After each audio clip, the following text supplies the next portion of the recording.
জানো তো, কাল না আমি পৌঁছে গেছিলাম মেট্রো কিষানকারী। দেখে তো চিনতেই পারছো।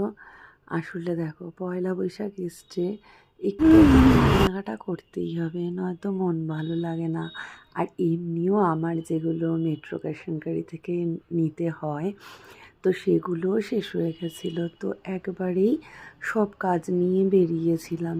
জানো, কাল আমি সকাল 11টায় বেরিয়েছি, রাত 11টা হয়ে গেছে ঢুকতে ঢুকতে। তাই রান্নাবান্নার তো কোনো ব্যাপারই ছিল না, বাইরেই খেয়েছি।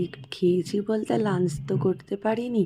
ওই সন্ধ্যাবেলা একটু শর্মা থেকে কিছু খেয়েছিলাম, পুরি চা।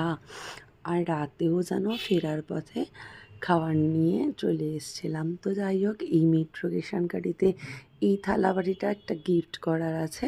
আর বাকি সব জিনিসগুলো কিনেছিলাম। এবারে এক্সট্রা কিনেছিলাম বেড কভার, কারণ পয়লা বৈশাখে বেড কভার না হলে ঠিক ভালো লাগে না, বলো? নতুন বেড কভার পাড়তে ভালো লাগে।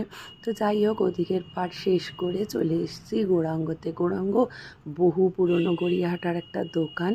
তো ওখান থেকে আমি ঠাকুরের পর্দা কিনলাম। আর এই দেখো জোড়াসাঁকো, উল্টো দিকে বড় একটা জুডিও। তারপরে যাই হোক, আমি চলে গেলাম, আমি যেখান থেকে ঠাকুরের জামা কাপড় কিনি, কারিকা, ওখানে গিয়ে ঠাকুরের সব কিনলাম। পয়লা বৈশাখ ঠাকুর না পড়লে ভালো লাগে। সব কেনাকাটা করে শর্মা থেকেই ওই ভেজের ডিনারই নিয়েছিলাম, কারণ আমার কালকে মঙ্গলবার ছিল।